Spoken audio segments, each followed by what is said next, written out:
So, I'm officially on the market again. The dating market, that is. And that means I'm on the apps. Tinder, Hinge, Bumble, Uber Eats, Letterboxd, Raya, Plenty of Fish, OkCupid, Field, Loppler, Matchy Poo, JDate, and good old-fashioned approaching women at Whole Foods. I'm swiping, I'm matching, I'm chatting. I feel like a kid in a candy store, or me in a local music store. One thing about these apps is they always make you answer prompts for a pimped out profile. And this one question got me thinking, what's me, a millennial's, least favorite word? Is it commitment? Financial stability? Adulting? Nah, I love that one. Nope. My least favorite word is moist. The word moist equals the ultimate rage bait. When I think about it, I cringe. When I see it, I cross it out. I am an English major after all. And when I hear it, I crash out. When I'm forced to say it, I cry a little. So just don't make me say it. I hate the word moist. I hate it more than a Gryffindor hates Slytherins. I got so mad typing about it on my dating profile, I didn't even notice when I got a new message from a babanged cutie patootie. Her message? I actually like the word moist. It's my guilty pleasure. So maybe it actually ain't so bad after all. You know, you can't make an omelet without cracking a few eggs. And you can't make a new human life without getting a little wet. And in the end, you can't spell moist without moi.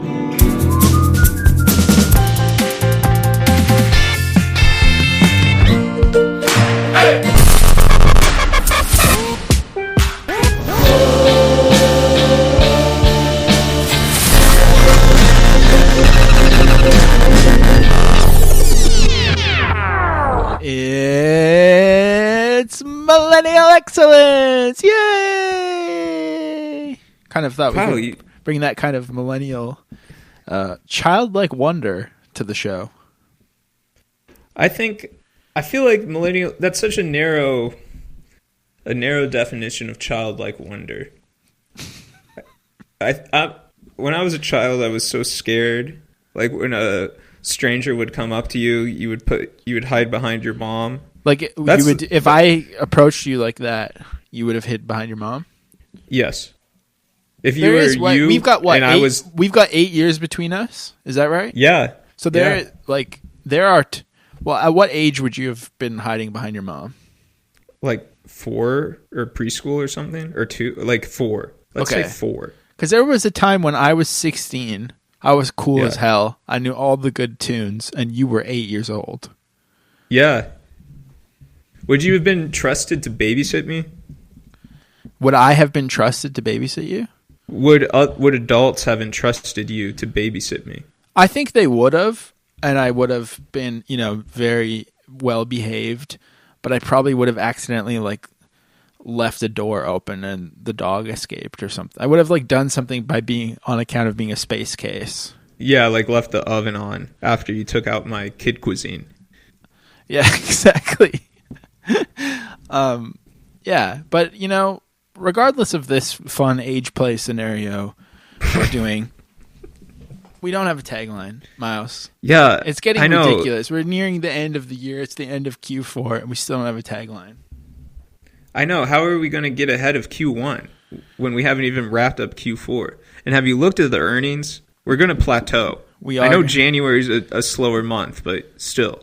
QAnon is interesting. They named themselves after the quarters of the year. Q. But no, I think that we should... I'm just going to say what's on my heart and hope that this will be the tagline. Ready? Mm-hmm. Millennial Excellence, a podcast where two millennials are figuring out what happened, what's happening, and what's going to happen. And we're doing so with a positive outlook and gentle humor. And we're playing with characters and tropes about ourselves and our insecurity and our security. And both things come together to make the show Millennial Excellence. Wow. I don't even know what I just said. I closed my eyes and blacked out. Was it good? You channeled something to say that? I guess just my subconscious. Yeah. Wow. I think that was long, but there was some gems in there. But I think we're gonna have to workshop it in order to extract the gems. But let's keep it on the deck for sure. Okay. Well, yeah. Let's put it in the list. We don't want to workshop live right now on the show because I do want to talk about a different form of workshopping that needs to be done. Oh yes. Yes. What is that? Which is, I'm realizing that I've severely fucked something up. It's not quite a moment to call on Caleb yet, although this segment is about Caleb, actually. Let me see if we need to fix it. Are we in Watch Together? Yes. I'm in it twice, and now I'm leaving. Okay. We're in here. We forgot to do a line test. Are we good? It's really loud. Did you hear that? No, I don't hear what's playing from Watch Together. What about now? Yeah, it's loud. Okay. Can you turn it down a bit? Maybe we are going to get a Caleb in this section, actually. I think we should keep this in. Okay. I think it's too loud still. Wait. No, something is actually fucked up. 1 second. How are you even hearing that? Oh, it's because you need to turn it down on your thing. Yeah, it's okay. Now it's muted on mine. Play it on yours. That's good. That's a healthy volume. Okay, that's a healthy volume. Well, you know what? Caleb may as well not fix it because I'd like to talk about the fact that we have an editor that we pay good money to. We do? No, we don't. He does it out of the kindness of his heart. He does we pay him in equity. We pay him in exposure, really, honestly, is what it is. We pay him in exposure, which I think is one of the most valid currencies out there, especially with the way money is being devalued every day. But we pay him with exposure and equity, and he mixes the episodes. He does all kinds of things with the waveform. And, getting to know you on this show, I've learned you're not much of a gearhead yourself. You probably do you know your way around a mixing board? It's just some knobs you have to turn up and down. It probably isn't that hard, but I don't really know how to do it either. And the thing is, like, I hate mixing stuff. It's really difficult. So that's why Caleb does it. And I thought he was doing a good job until I saw this message that we got on Instagram from Eduardo, Edoardo, who is, I can't tell if he's real or not. I'm going to actually quickly DM you his profile on IG so you can take a look and we can decide. I'm just going to say it. This is an ad for him. This is Eduardo Certelli. He's written our show. And he did say extremely rare Certelli posts. Like, he seems a little bit self-aware, but his posts are very bizarre. I just sent it to Primos. He says, "Hello, Josiah and Miles. My name is Eduardo. I'm a musician and audio engineer with 5 years of experience in the music industry. Would you be interested in a post-production service for your podcast show? Other than saving you the tedious hours of editing, I genuinely think the show has a lot of room for improvement in the audio department. But I wanted to make this pitch different and unique, so I'd rather show you than tell you. I mixed and edited a short excerpt from your last episode and uploaded a classic before-after video on YouTube for you to check out. Video is unlisted, and I'll only share the link here so that you'll be the only ones who can see it. Here it is." So I thought we could just check this out and see if we can... Because I don't know. I mean, maybe we have to fire Caleb. I'm intrigued by the pitch. Let me just say I'm intrigued by the pitch. So this is the video Millennial Excellence Audio Comparison uploaded by Eduardo. I'm also just, honestly, all joking aside, I'd love to know your thoughts on whether this is a real person or not. Because it does seem like this could be a generated message.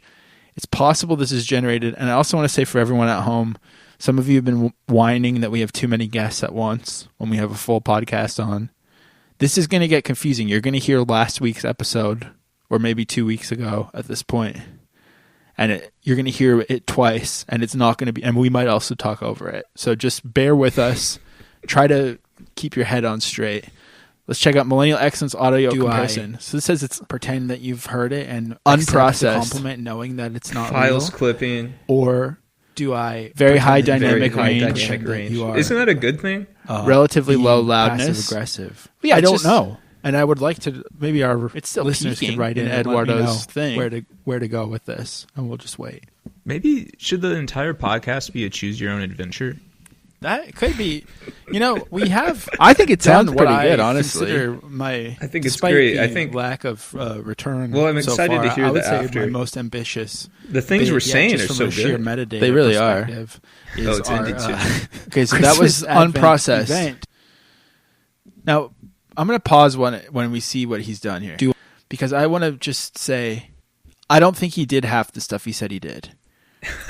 Removal of room ambience, trimming of silences and filler word when possible. Most of what I say seems to be ums and ahs, truthfully.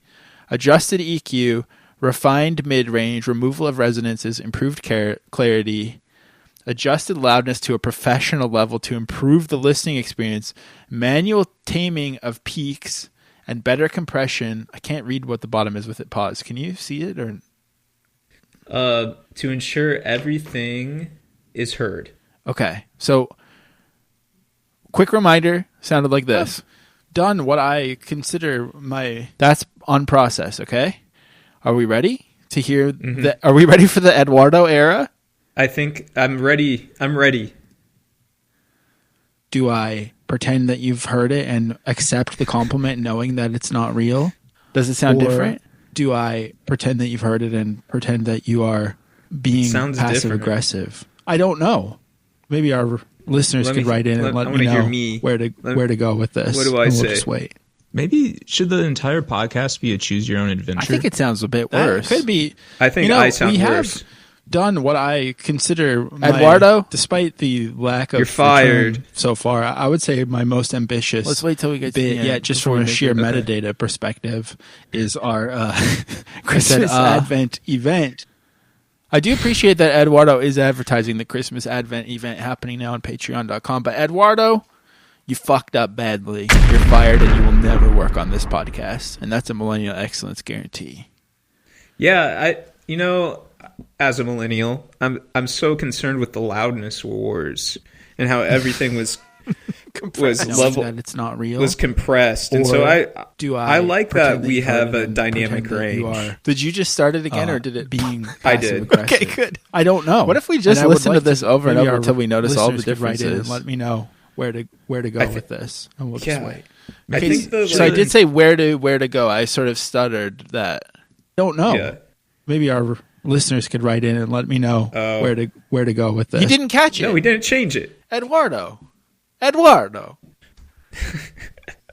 I think he's real. I think he's a real guy. I do I like the think pitch. There's all these global hustlers out there trying to make a buck. You got to respect it, and So if anyone does want someone to do a worse job than Caleb, who's working for free, check out Eduardo Certelli on Instagram.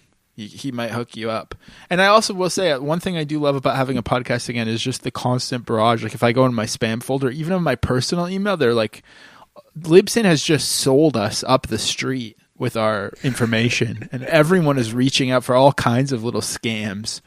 And I would kind of like to get. I feel like I'm primed to get scammed. I'm ready for it. I think maybe we should get all these people in a room. Right. Maybe we could get them all on a Zoom call and do kind of a group interview. do the best podcast of all time. Like what? That's a great idea. Yeah, let's do that. But thank you for sending this, Eduardo. Even though I think that you are a terrible mixer for Millennial Excellence, maybe someone else out there is looking for what you want. But you did not remove any of our stuttering, and also I think the stuttering and whatnot is nice. It makes it feel more human. Yeah. This is a purely human podcast. Two humans humaning. We are friendly humans. Speaking of which, not that, Miles. Mm-hmm. I think this was your idea for an episode, and I still am just taking the reins and asking you the kickoff question. What do you think of the word moist? I don't have a problem with the word moist at all. I think it's perfectly descriptive. Mm-hmm. I actually think it sounds nice. I think an OI sound is nice. An OI sound is nice, for sure. Yeah, oi. Oi. Oi, oi. Oy vey. I think that I'm trying to remember. Like, first of all, this is a distinct. As I was grabbing videos for this episode, I noticed it is a distinctly millennial thing. I when you mentioned it at first, I thought it was going to be one of those things where we learn is Gen X, but it's not. Mm-hmm. It's like big time. This is like, it doesn't really get much more millennial than this.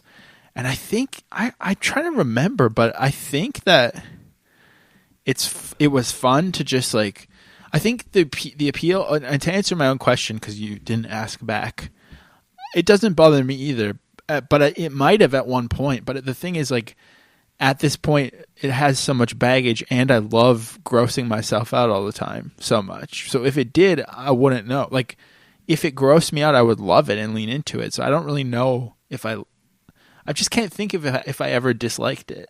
But what words don't you like? Yeah, that I mean, that's the other problem is, like, now if I don't like something, it's become special. It becomes part of the arsenal, you know? Yeah, I think all words are pigments on a painter's palette to use, and nothing's better than the other. They all have their use. I used to really, actually, to make it very millennial excellence, because I am truthfully an AV club ass person. When you're like going and walking in the woods or whatever, I'm like watching old TV shows and like thinking about them for some reason. And so I've read the AV Club a lot, and I used to find it really annoying when they'd use the word ostensibly, because I feel like that was like a trying to sound smart word that was used in every single article to say ostensibly this episode is whatever. So I don't necessarily like that word, but again, because of that, I obviously love the word and use it constantly now. So I don't know. I think maybe when you don't like a word, it's a phase. Mm-hmm. Maybe. Yeah, I mean, I think is it's not there really any the word, words that you don't like? Every slur. Okay, that's true. Probably should have said that off the top. And most cusses. Is there some slurs that you secretly like? No, there's not. All of them are equally bad. What about the ones that are like about Italian people, or where it's like not really a race? I also think those are bad. I think those are chuggy. I think there was like this weird Twitter strain Reddit humor where it was like okay to make, where it was like, I can be racist towards Italians. Yeah. Which was, and it's corny. I think the Italian people are beautiful people. Okay, but other than those kind of main brownie points type ones, you don't have a word or a phrase that you hate? Just purely for aesthetic. I think it's aesthetic reasons that people front like they hate on moist. I mean, I don't like these kind of AI phrases. Yeah. But the negative parallelisms and all do you that. not like them? Because I'm starting to love them. Because I like writing with them. I'm writing original content in that voice. No, now. I think I do like them. Yeah, it's like, I think it's just maybe it's not that I don't like them, or it's, how would I say it? It's like the word moist isn't just annoying, or no, it would be like, you're right. Yeah, you're moist absolutely isn't right. Annoying. It's unacceptable. Yes, yeah, it's the escalation. Yeah, that escalation every time. Yeah, I mean, I think like maybe that's part of it, is that back then there was a concept of good and bad that a lot of people agreed upon, and therefore moist existed outside of the aesthetic good that was agreed upon. But now you see, I mean, even you and I send each other the most horrifying turns of phrases written by people we know on social media, and it's like, to them and their friends, that's good. Like there is no agreed upon sort of, I hate to use the word canon, but I feel like there was some form of like, we all agreed that these things were good and these things were bad, and moist just caught astray, I guess. Yeah, there was like a more accepted just the monoculture, so to speak. Right. Yeah, I guess like, I think I do have problems when certain people use certain words. Go on. Like, I don't like when I hear NBA commentators use phrases that they saw on NBA Twitter. Like, I don't think like someone on TV should say glaze. Oh yeah, I agree with that. I also think that I just really hate glaze is actually a pretty good one that I hate, but I know that I use it a lot. I deploy it, but it is bad. But again, like the badness, when you say it, I think about, well, specifically I think about like a ad that I sent you from somewhere I used to work for that was so unbearably annoying, and it makes me laugh every time to think about it. There's all this context, but that is a good point, is like any of the tech bro words I don't like. I really hate when people say it's our big bet, and I hate when people say that like a coder is cracked or something. Oh yeah. That's nasty. But I'm obviously like, I'm thrilled that I hate it because I get to use it. So it's confusing in that sense, but yeah, I don't know, like, can you at least sort of get in the mindset of someone who hates moist or hated moist? Yeah. And so travel, maybe close your eyes, take a deep breath and travel into that person and tell me what you feel and what you see. I feel easily influenced. Mm-hmm. I feel like I want to be accepted. I feel like I'm working at Rascal's Fun Zone and I want to have something to talk about with my other teenage coworkers. I wish I had teenage employees. I wish I was a teen with other teenage employees, but I'm not. I'm in the headspace of a teen with colleagues, and I'm talking about how I hate the word moist, and Miles is listening to it and just absorbing it, and I'm going on and on. Oh, I think we've lost him. Miles, wake up! Oh my gosh! I could see myself, like I was inhabiting the body. I was like in someone else's mind, and I could see myself standing right in front of me. It was the most surreal. We should use this technique more often. Right. We're getting into a really deep mental headspace with your kind of like automatic writing exercise you did earlier with the tagline. I think we're finally becoming sort of a metafiction podcast or something. Are there any other exercises? Maybe we should do method acting. Should we try method acting? I think method acting would be if we made the monologue last the entire episode, which is obviously the end goal. But I don't know if I think method acting would be like if we acted like we were on a podcast when we weren't. I mean, I think that's kind of true in a way, but there are some people listening. I know that. You did say a good point while you were blacked out, is that there is probably the first person to say that they hated the word moist was a little bit funny. And I think what happened was it feels like a personality trait that other people adopted. But there was someone who was interesting at a party once who said that they hated the word moist, and that was funny as hell and felt true. And that person nailed it, but unfortunately, it was too easy to adopt saying that, and then it got watered down. Would you agree with that? Well, maybe that was a leading question, or maybe I'm giving a leading answer. Do you think the answer? I think I'm about to. Okay, no, I'm going to do... I don't know if you've noticed this, but I notice I answer your questions with another question. Yeah, which is definitely not a leading answer, which I thought you were about to invent a new rhetorical trope. But please, it's your show too. Do whatever you want. Do you think it was an interesting person at a party? Or do you think it was a charismatic, famous stand-up comedian? Right. I mean, I have that written down, but I didn't even think about the timing of it because... This was all throughout pop culture. I couldn't even find the origin point, the patient zero of it. In my mind, it was like, someone at a party. I also think it was like, and you've said this before, and I really liked how you framed it.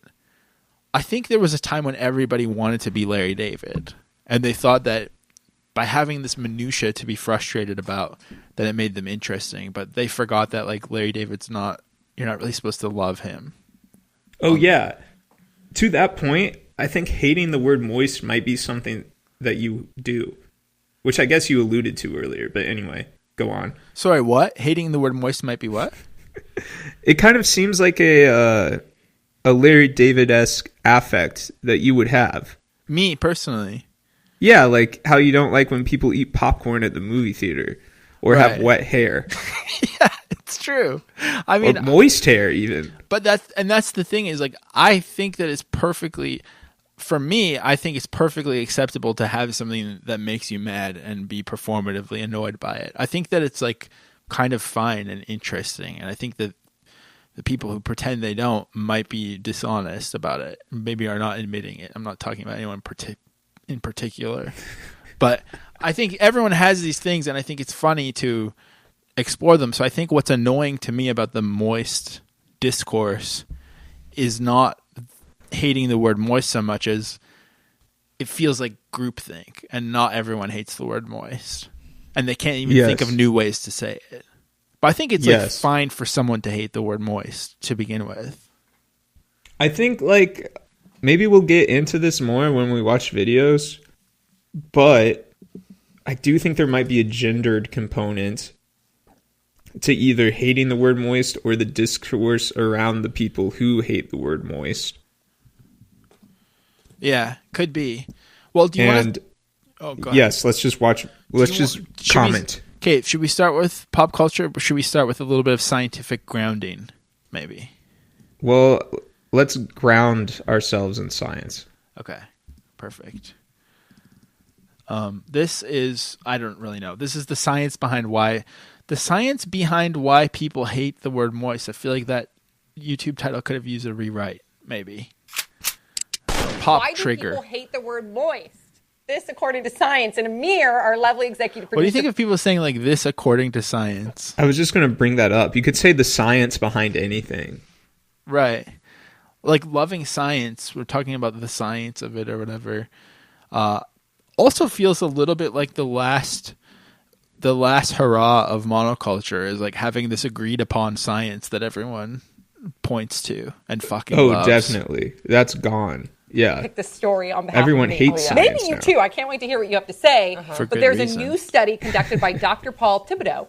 He's a professor of psychology at Oberlin College. I love these and YouTube he suggested up to things 20% that like look like the news. of American English speakers are averse to the word moist. Okay? Averse. So, first of all, he conducted 5 experiments over 4 years with approximately 2,500 participants. Phlegm. Wow. And people who were averse to moist also responded similarly to words such as phlegm, vomit, leading him to believe that the disgust is related in part to the association with bodily functions. What do you think of that? Okay. I think moist is a stretch to say it's related to phlegm or vomit.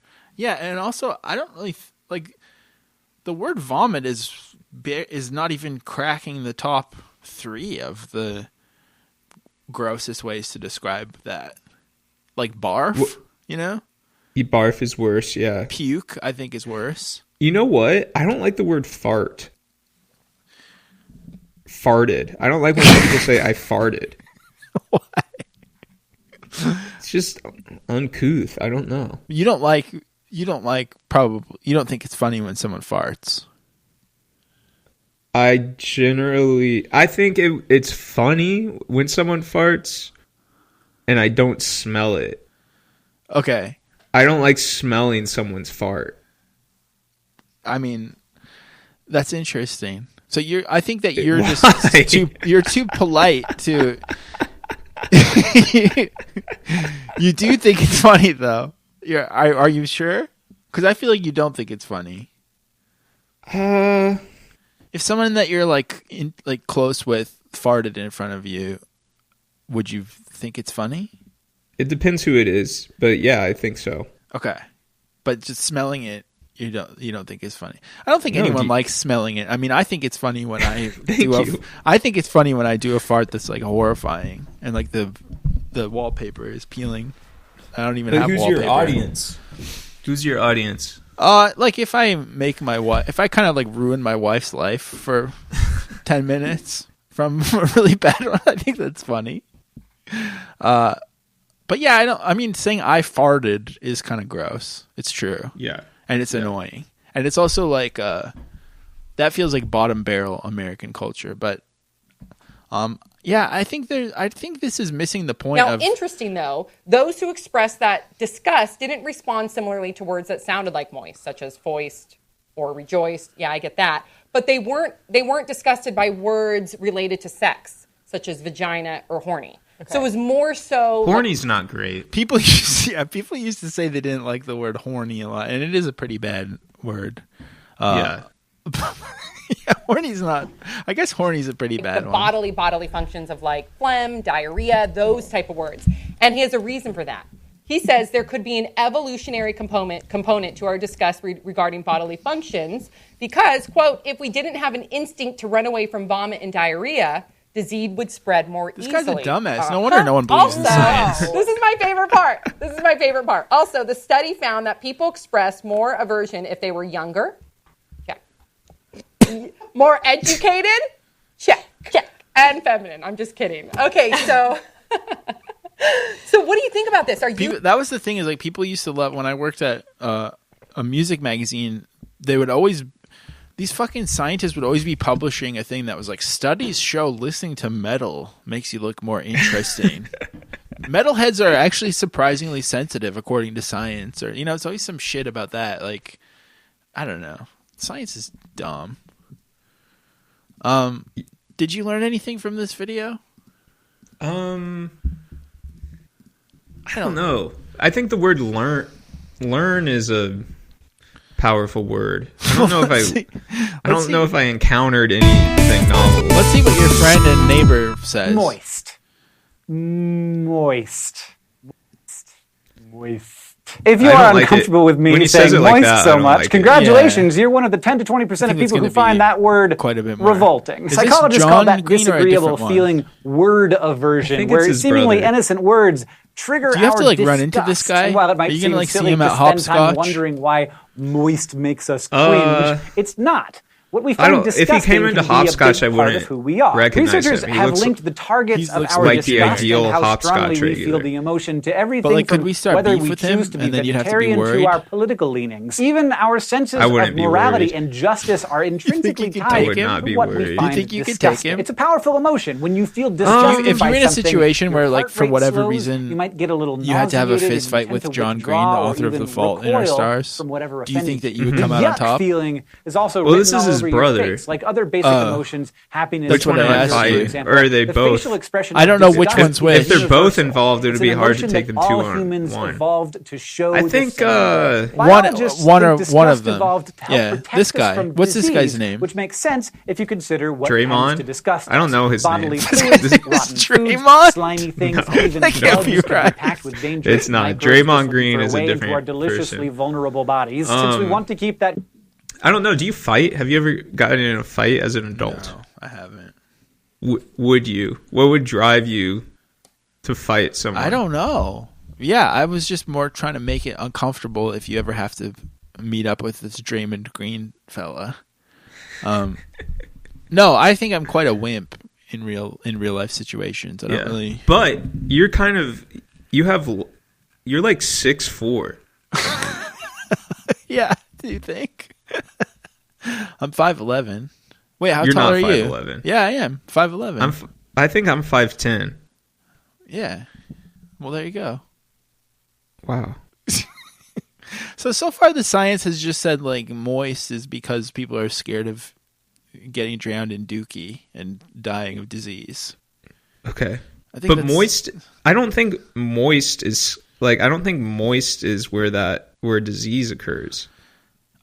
Yeah, I agree. In fact, isn't it good to keep a wound moist, for example? I think so. Yeah. So I don't know much about that, but I guess we can't, once again, we can't learn from science, and we have to turn to popular culture to get our information. Our leaders are actually our entertainers. So I have no clue what this is from, but it includes everyone. But it only exists as someone filming their TV. This is a really old video called "I Hate the Word Moist," so we can pause if we need to talk about who's on the screen. Guys don't realize, but like no woman likes you to ever say the word moist. 51. VH1. Moist. I think that was Tommy Lee. Ew. Moist is just gross. It's a gross word. I don't like the word moist. I don't recognize any of these people so far. Moist. That girl's from the Girls Next Door, it says. Creepy. Squishy and slimy. Squishy and slimy. It sounds lurid. French Stewart saying it sounds lurid. Moist. A lot of people I know hate that word. Yeah. JWoww and Pauly D talking about hating. I know them. There's a Facebook group called I Hate the Word Moist. See, Amy Schumer is saying there's a Facebook group called I Hate the Word Moist. That's kind of interesting. Like a D-list celebrity at that time talking about a Facebook group on VH1. Yeah, I know. I like that sentence. There's a Facebook group called I Hate the Word Moist. I find that sentence compelling. Yeah, let's listen to it again. It sounds lurid. Moist. A lot of people I know hate that word. Moist. There's a Facebook group called I Hate the Word Moist. See, I'm not the only one that hates the damn word. Clip that. Chat, clip that. Moist. I'm turning red right now. I can tell. It has a connotation of sweat. Yeah, a lot of people who were on TV back then, no one knows who they are. If you're on a date and you find yourself oh my using God, the word Pete moist, Holmes. you better be describing your dessert. Moist. I mean, it's the only word that actually aptly describes a delicious cake. My God, this cake is moist. D. Snyder. The only time you say the word moist is when you're talking about a towelette. Who's that? Do you know who that guy is? Moist No, but he towelette. was on these VH1 moist shows a lot. towelette. Yes, please. I love a moist towelette. You know what makes us upset because I wonder if this is like so ground deeply, zero of this. fundamentally, vaginally sexual. I don't know. I would feel like it can't be if this many people agree on it Wet is so already. much better. Moist drives me up like a postmenopausal woman. So in the I guess car. like forget that word exists, okay? it's not the subtext, it's the text here. Yeah, it's a dating thing. And so they hate when someone asks like, "Are you moist?" Right, but would that happen? Like, so in this scenario, you're on a date and you're asking if your date has achieved natural vaginal lubrication at the dinner table. That's what they think. I don't understand. What? I understand the joke, I guess, but even in like a very crass sexual context, don't people say I'm wet, not I'm moist?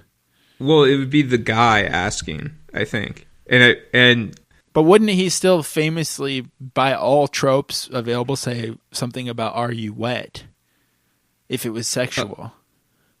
Well, maybe he's already in and says like, "You're so moist."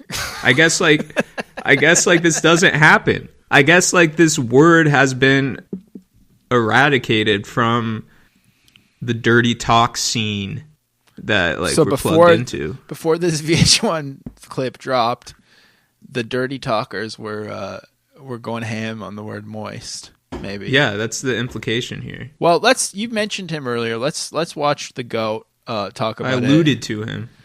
You alluded to him. I apologize. This is Dane Cook's bit on the word moist. Now, did you ever like Dane Cook? Did you ever fall prey to this? Me neither. No, I was firmly against it. I was a hipster about it. Me too, big time. I was like, I'd rather read about unreleased Albert Brooks films on the AV Club, please. But here he is talking about the word moist. Women, I've learned something about you.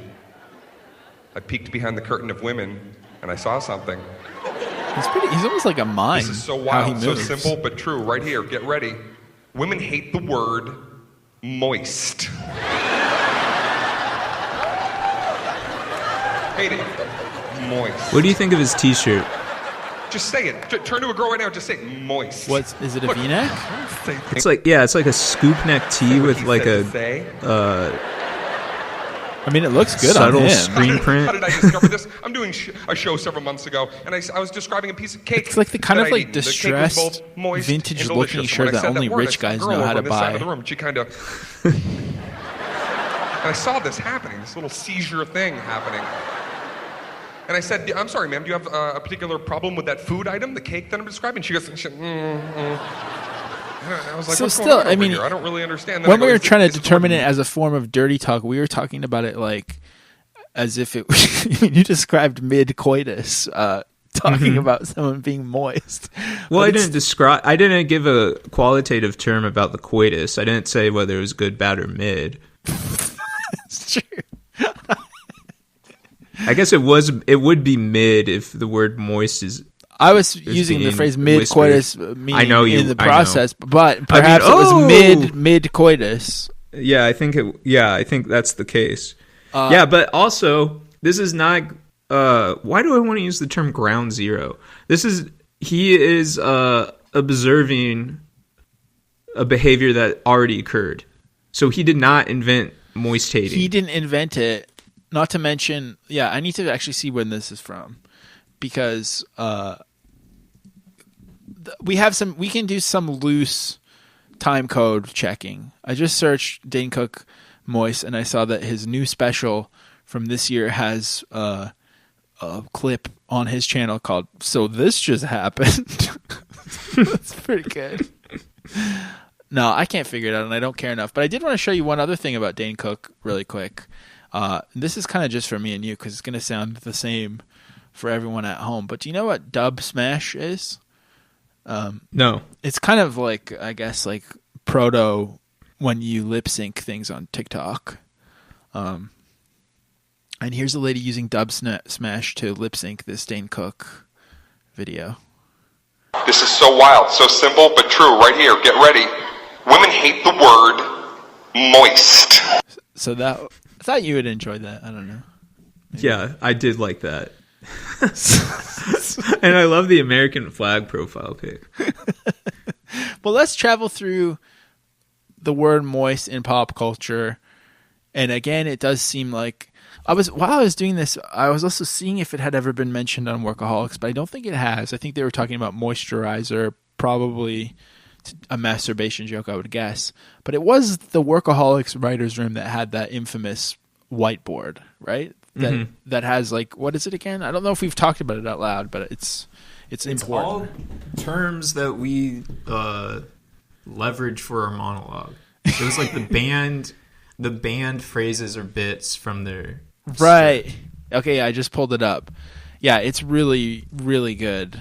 And I actually think that Workaholics did benefit from this. Like, I don't know if you've seen that show because you're not an AV Club nerd like me, but it's a really funny show. It's really like well done. Hashtag nailed it. Cray cray. Bacon anything. Lady boner. Shut the front door. That went well. Really?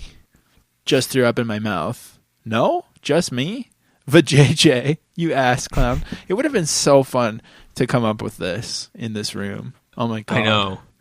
It's such an important document. But when I was gathering clips, I realized why this was so necessary was because everyone seemed to have a bit about moist cake.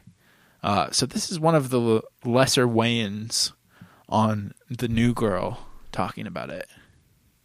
Let's weigh in. So moist. Oh, it's like I think this is like not Marlon Wayans or Damon Wayans, but he's like maybe one of their sons or something. He's in the family, but he's never been in anything other than New Girl, I'm pretty sure. I'm gonna make a cake so moist. Girls are gonna be like, ew, why do you say moist? I hate that word. I'm gonna like, just taste the cake. And they're gonna be like, damn, it's moist. So that was that clip. Yeah. That was kind of funny. That was a good line read, I think. This is from Dead Like Me, which I don't remember what that is. Do you know what that is? Dead Like Me. I do not know what that is. I think it's a show about a dead guy.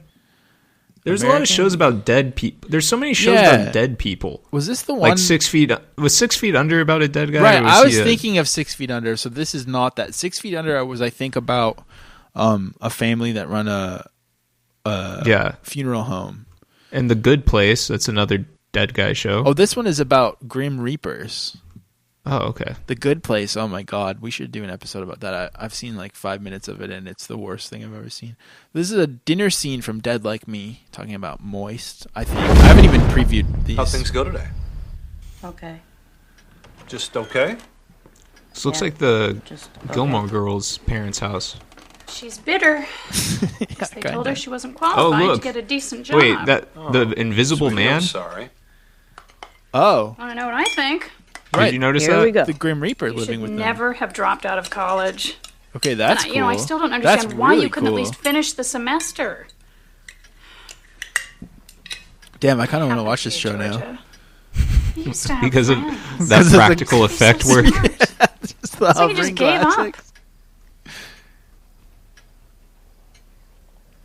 Well, I hate to say I told you so. You love to say I told you so. It's hard to imagine what would make someone clip this.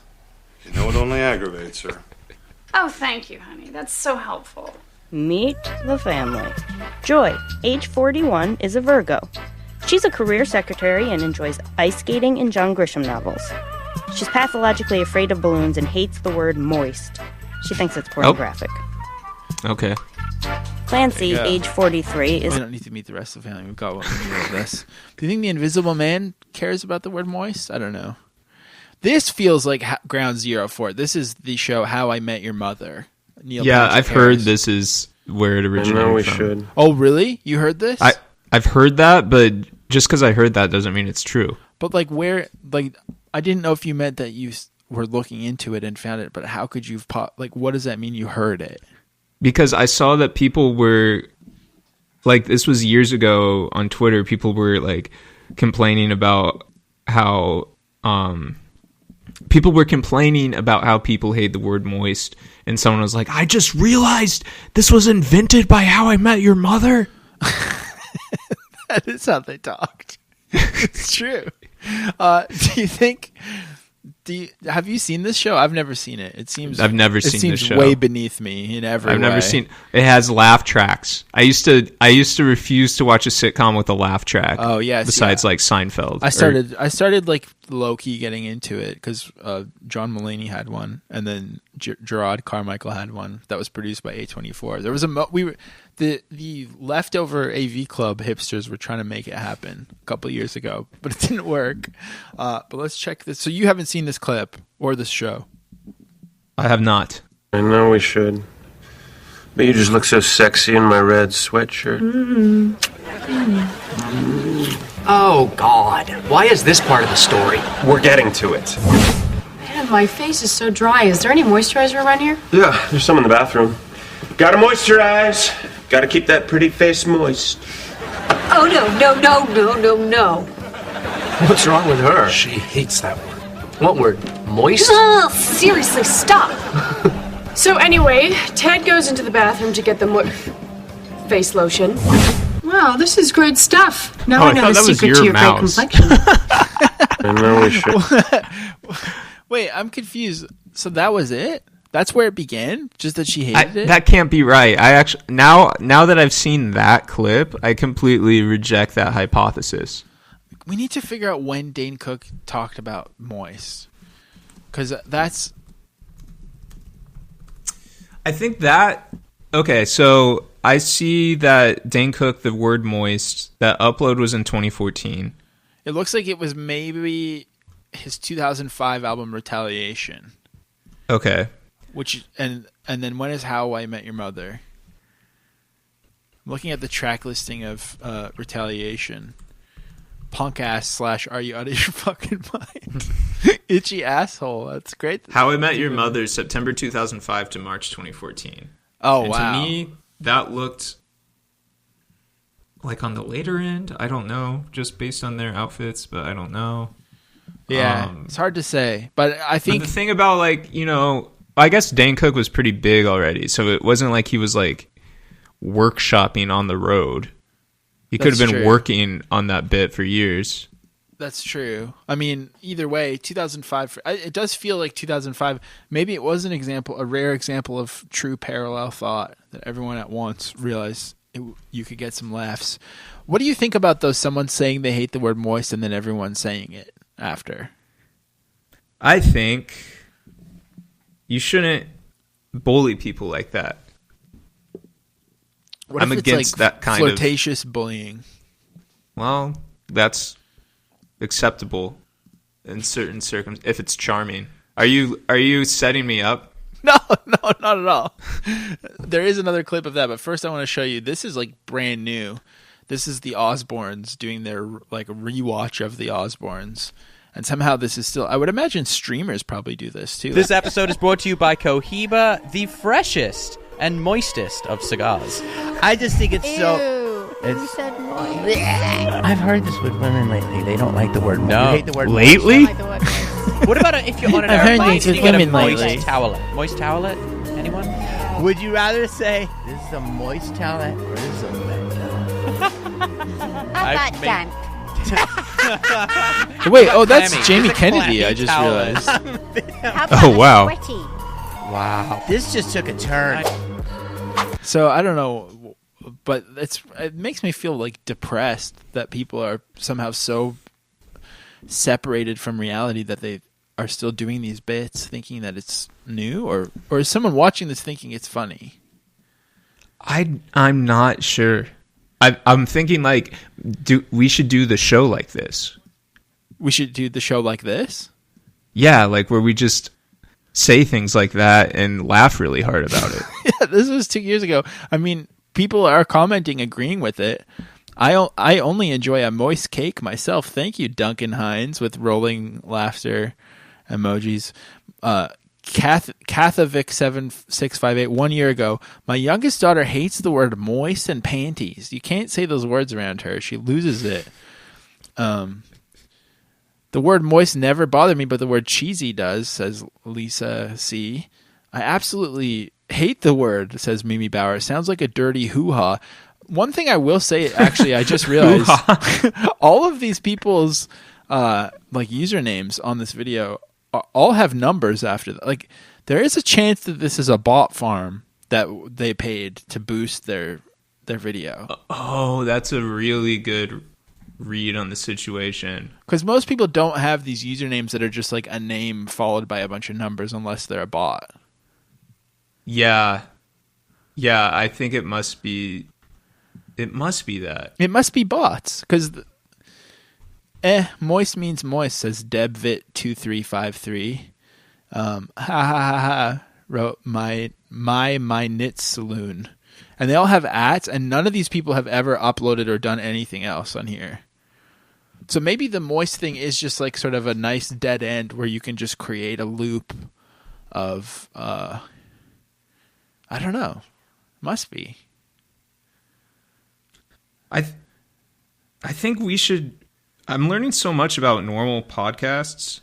I think maybe we should get bots to boost us. I think that is a good idea. I would really like that. Or if you're listening and you feel like making a bunch of accounts with numbers behind the name. I don't want to see any more comments from normal usernames on YouTube, at least.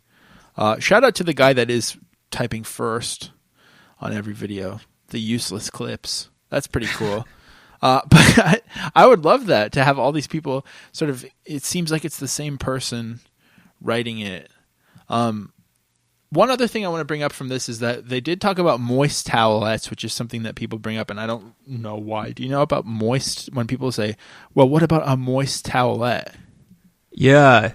Well, it's like, what do you not know about that? Why is that part of the meme to say, what about a moist towelette? I didn't know if they're saying it because that's the only way to describe it, or if it's because the word towelette also could be perceived as annoying, and that's part of the... It's the only way to describe. Like, I think, is this like an American thing? No, I know what it is. I know what it is. I just okay. didn't know if it was like a meme or something, or it's just specifically how else would you describe the wet paper? Yeah, I think it's printed on the packaging. Right.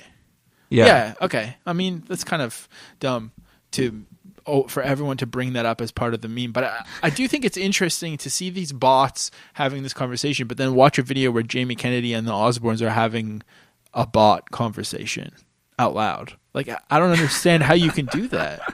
It's crazy. Or did someone script it, maybe? That must have been scripted.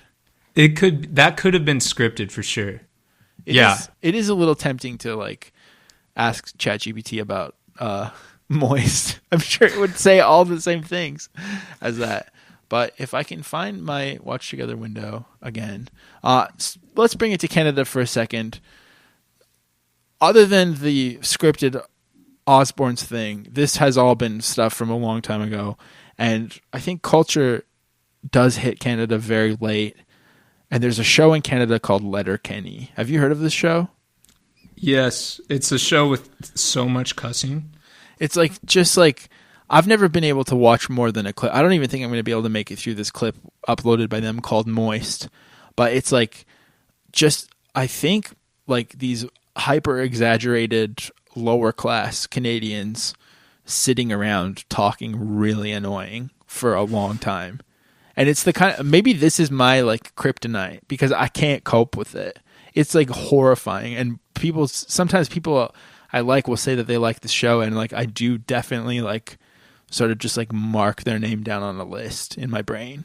Like, it's definitely like one that I keep sure. I do think that you can be friends with people who don't like the same stuff as you, but if you like Letterkenny, like, you are marked to me.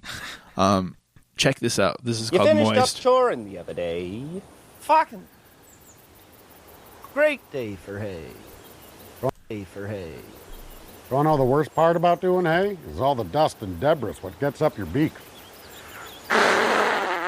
Well, that's definitely in the top 3 worst parts of doing hay, yeah. So for one sec, just like this looks like it's like a really bad commercial, right? Like it's laid out. Yes. Like they're seated in a way that looks like somebody's only job before this was like dog food commercials or something. I don't understand. And then I've never met anyone in Canada who talks like this. Jake, Stan, clean it up. That's what I was just doing, Miss Katie's. Don't blow your nose on your sleeve. Well, how hard he actually works if you never blown your nose on your shirt? Why are you taking your boots off, Derry? Is this a D-Gen convention or what's the scoop? Well, how hard he actually works if you don't kick your boots off the second you're through? Keep those flippers away from me. Like, what do you think of this so far? Because it feels like it's been the longest 30 seconds of my life. I think it's awful. What? Don't want to let my feet marinate in my sweaty boots. I suggest you don't want to let that one marinate. So you might get toenail fungus. On account of it's so moist in there. That'll be the last time I hear that word coming out of your mouth. What? Fungus? No. Marinate? No. Oh. Moist. Don't tell that to the good folks in Moist Jaw, Saskatchewan. Or the good folks in near Moisty, New Brunswick, where they love shucking moisters. Don't forget about Moist Fist, Tennessee's. The Mississippi's a great river. You ever been to Moistigraw? No, but I've been to the Rocky Moisten Range in the United States of Amoistica. I will fight you. What do you got against Moistro Fresh Wax? I will fight you. Modest Moist. The Moisty Bosstones. Paul Moist Cartney. That fucker wrote The yesterday, band Kate. Modest Moist is Meek kind Moist. of funny. Moist Yeah, that was Moist pretty Fist, good. Dead Moist. Moist Alica's Moisters of Puppets. I will fucking fight you. Guy shot a fucking Jägermeister. Or a Captain Moistkins and Coke. You should get her a Moister energy drink, and then we should all go race Moist across. Race some moisture trucks. No problem. When I pay taxes, it pays for this show. Kind of a cool thing to think about. There's like people dying on the street, and tax money goes towards this. While we're talking about Canada really quick, I do need to point out that for Canadians, there's also a disgusting band called Moist. Have you ever heard of this band? No, this was CanCon. This is CanCon. Another thing, and it kind of sounds sick as hell now, but the vocals are a bit tough for some.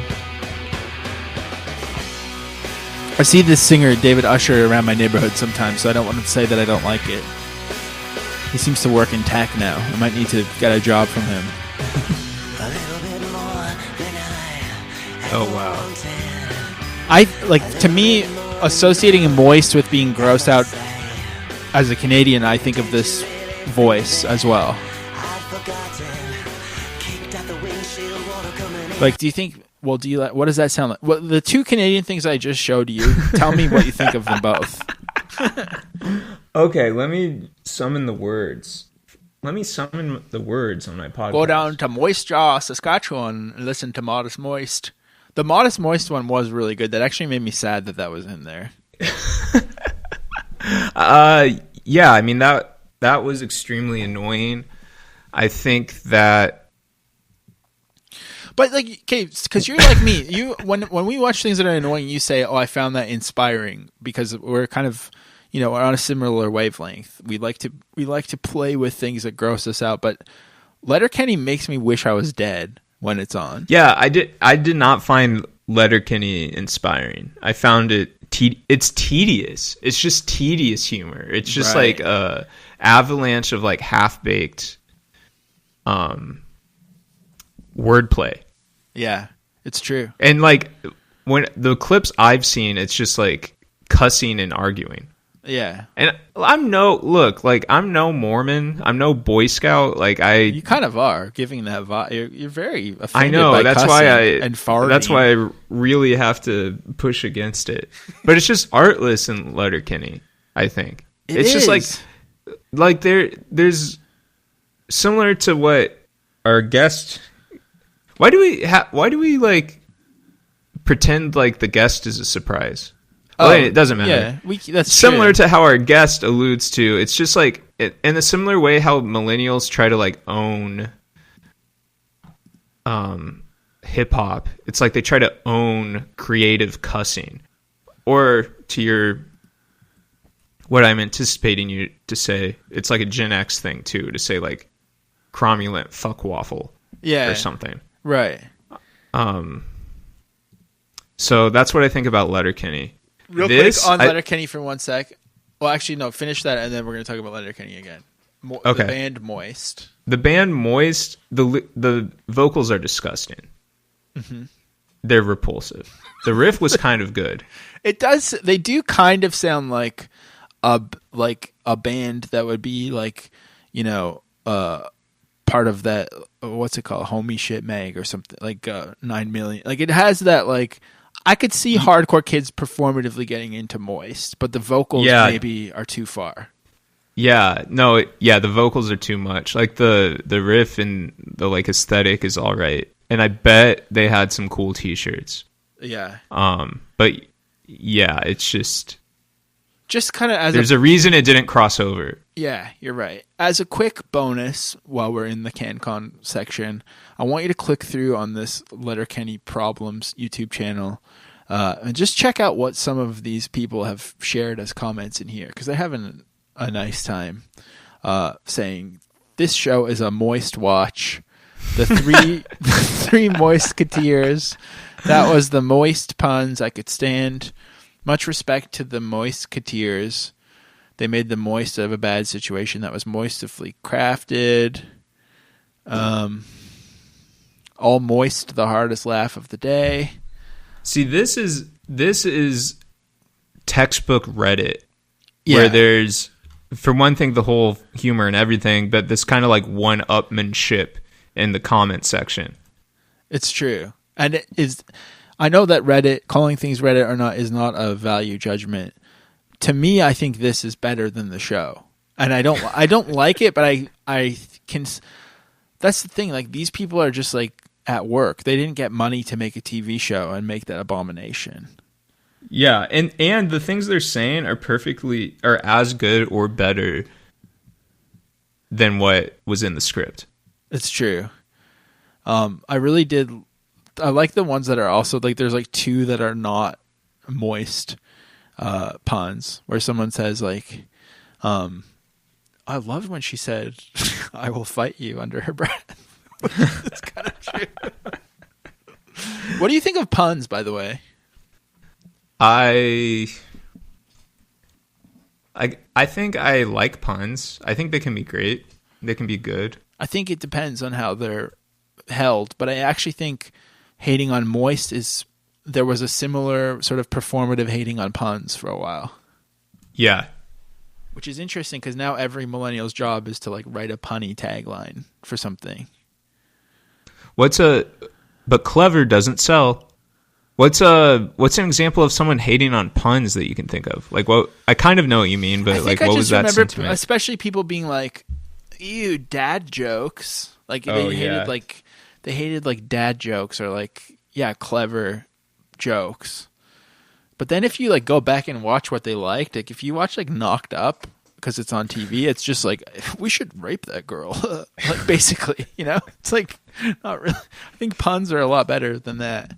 And speaking of which, I've been trying to think of a way to make a pun about being a Maoist, moist Maoist this whole time, but I haven't been able to do it. So if anyone wants to help out with that, feel free to write in. Now, we're on a podcast talking about hating the word moist and those that do it. But what if we checked out what another podcast was talking about with it? And again, I want to not alarm anyone who can't handle hearing more than two voices at once. But this is just a clip from the Live from the Try podcast. They got their Funkos in the foreground. You sure, bro? Don't look sad. You can do it. Do it. Moist. Oh wow, moist. Does that sound like a bad word to you? You gotta loosen the lips and say, "Sally sold seashells by the seashore, moist." Sally sold seashells. I straight up love podcasts that have no listeners. Woodchuck chuck if a woodchuck could it's so cute. That's too proper for me. Moist. Let's go back to moist. What the fuck is it with that word, bro? Girls don't like that word. I don't know. I don't know what it is. It sounds gross. Oh my god. I kind of like the way it's. It does come back to them saying girls don't like it, but we haven't really seen girls talk about it, really. And that makes me realize I forgot to play the final celeb. Jewel. Talking to TMZ. Nice. Jewel. What's up, girl? I got Jewel leaving Del Frisco's in New York. I say there's words that women hate. Yeah. You know, this girl I know, like a lot of girls I know, hate the word moist. Why do women hate that word? It's awful. I hate that word. But guys bloody love that word. Dude, I think TMZ is so sick. I love The Office. Like, that's my dream, to just be in there with all those people being like, oh, what? They're having such a great time. Her answer is amazing. She goes, I don't know. Isn't that better than dry? I'm not real sure. That's what I say. I love Jewel. Why is everyone hating? Because Jewel's down for the count? Why is that a bad word? I hate it. I don't know. It sounds gross. I like the old guy. And it's only worse on when TMZ. you combine it with another terrible word and say them together. Moist panties. Oh, It's awful. It's so funny. Is there any way to throw ointment in there? Damn. Oh. I like the word discharge. I mean, I think it's just like basically society's revulsion of yeast infections and UTIs is what this all boils down to. It's because we live in a patriarchy that hates women's bodies and demonizes natural processes. Vaginal discharge, etc. Yeah, I for one think we should always be saying moist panties and ointment. I thought Jewel was going to say a little bit more than that, but I guess what she said was kind of clever. She did defend it. I thought she was going to sing a beautiful song. I thought she was a musician. Well, I'm going to just get through my pile real quick. I don't remember what this one is, but I wrote it down because it said "Nuff Said" underneath the description, and it's called The Moist Song. It opens with Jimi Hendrix All Along the Watchtower. Moist, moist, moist, moist, moist, moist, moist. So this is a guy riding his bike through the rain. Slightly moist. Moist, moist, moist, moist, I'm very moist. Moist, moist, moist, moist, it's very moist.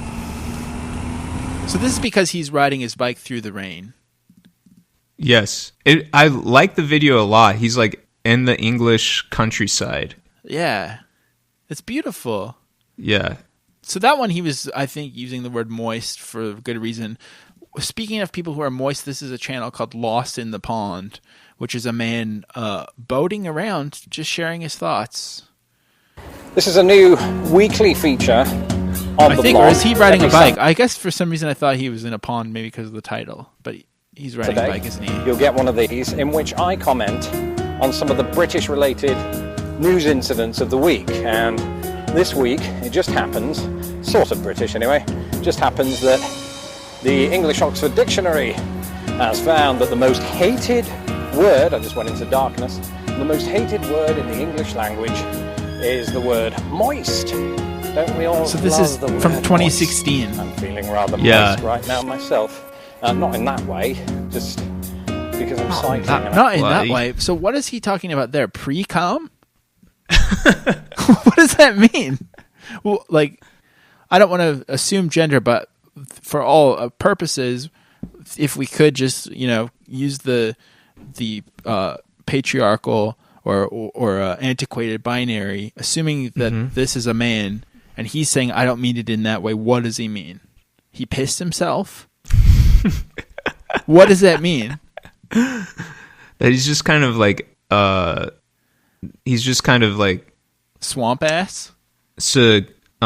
Secreting like a fluid from all his pores. Like there's just or like his inside would be delicate and kind of hydrating, even though it's really those made sound from good thing.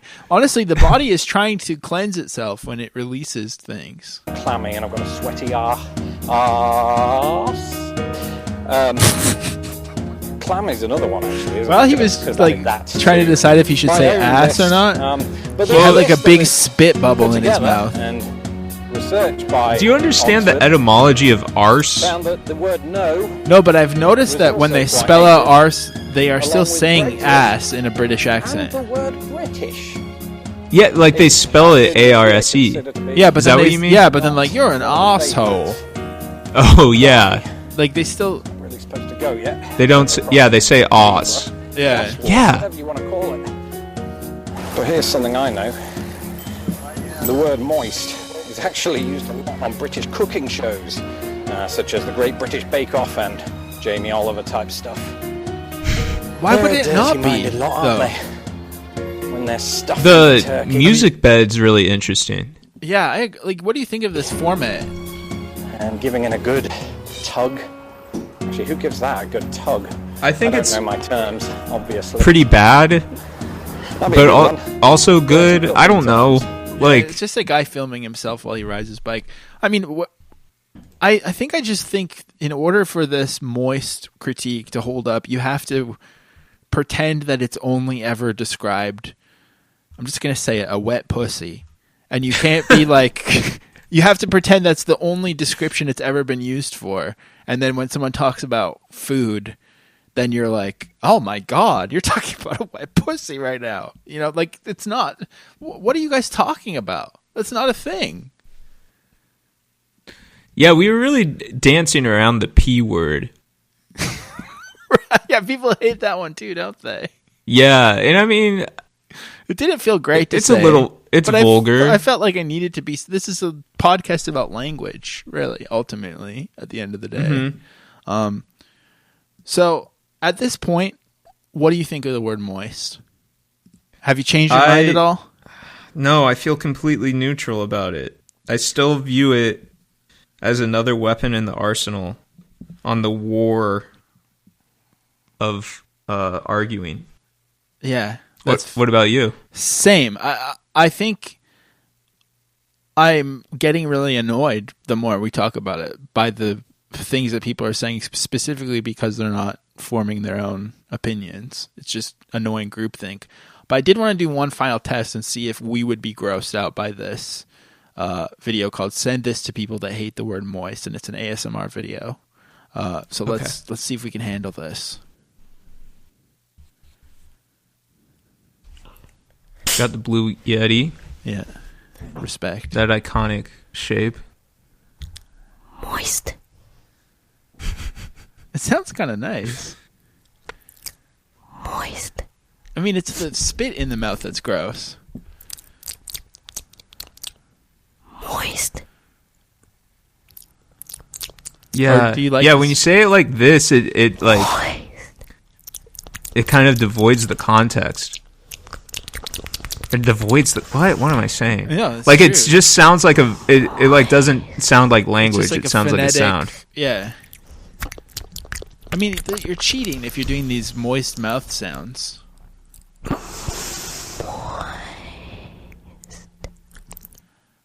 It doesn't really bother me.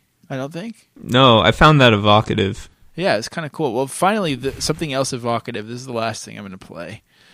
Okay. And this is just, I don't really know what... maybe you can help me figure this out before we watch it. This is called Moist Heaven by Sullivan Radley. It's a very old YouTube video, and it's a bald man reading a short story that he wrote. Uh-huh. Well, wait, his name is Joey Jones, and the story is by Sullivan Oh, Radley. okay, so it's maybe someone else's. Yeah. Let me see. Okay, you're right. Wait, no. Do you ever search something and get like the most schizophrenic results you've ever seen in your life?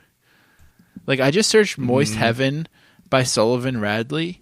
The results are like poems from heaven, a collection of poems given by the Holy Spirit from the heart of God to encourage Yeah, believers. because Google doesn't work the way it used The to. second result is a Facebook group called Black People's Pound Cakes. Does anyone have a recipe for a small 6-cup red velvet cake, perfectly moist, slightly tangy?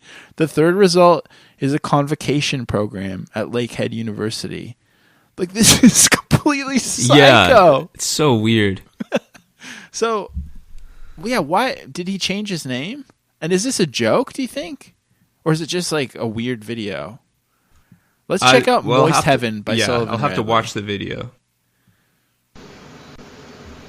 I'm reading this at the request of my friend Simple Man 6. It's a short story I wrote quite a few years ago called Moist Heaven.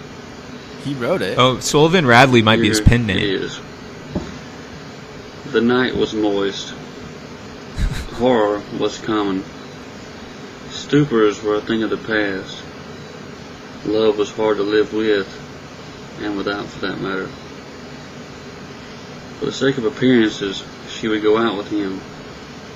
After years of disappointment, she learned to love him. This is so good. Time loved them both. They were old creatures when God finally took them home. In the afterlife, he grew to hate her. Everywhere he looked, she was there. Heaven became hell. Suddenly he found himself wanting earth more than anything else. This sharing shit was for the birds. He wanted a good fuck. He never would have used the word fuck though. He called it spreading the wealth. God heard his wishes and sent him back to earth. God kept the bitch. He returned to his job at the factory. People asked him where he'd been. This is like better than most Everything was fine for a while. modern fiction, I think. One night while he was sleeping, he received a fax letter. It was from the bitch. She said God had been taking good care of her. She also mentioned that she missed him. He faxed the letter back saying that he was doing everything he could to forget her.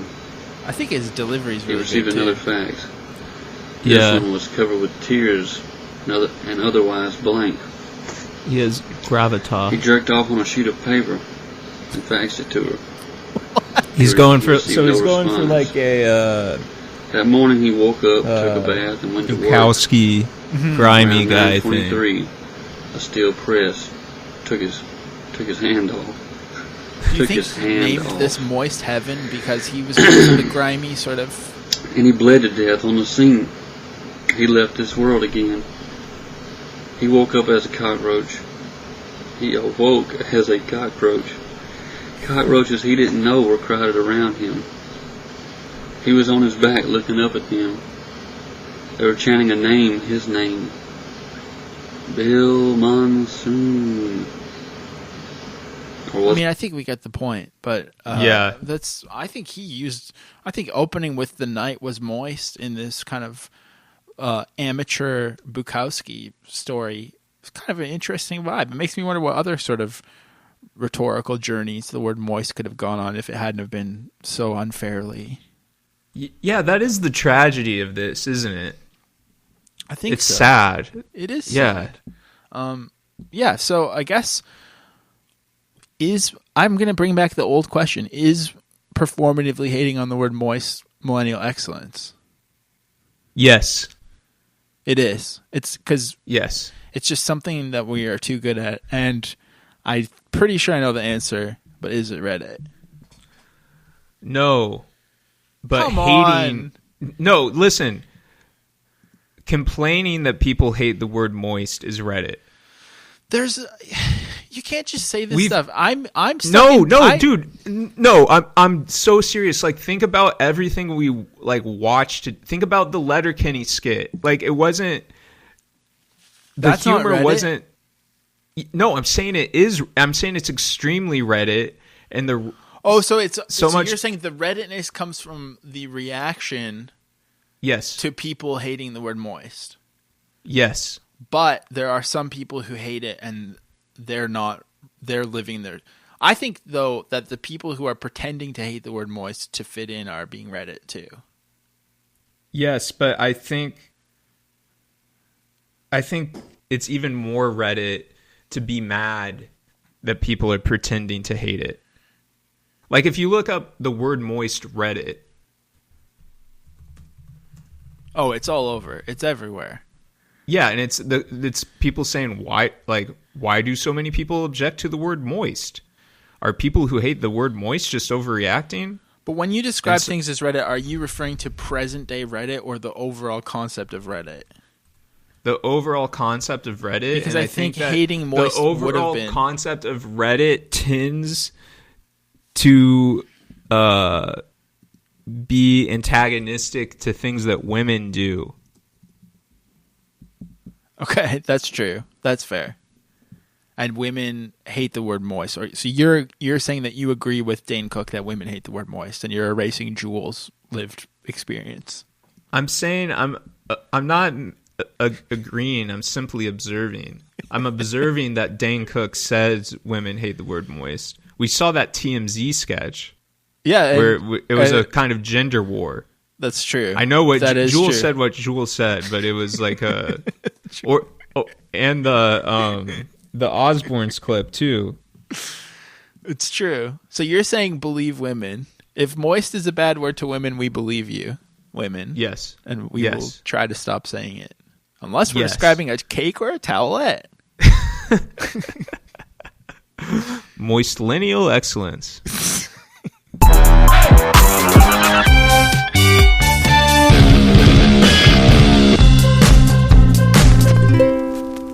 Welcome to Millennial Excellence to our friend Summer, aka Salesforce Child. What's up, Summer? What is up with me today?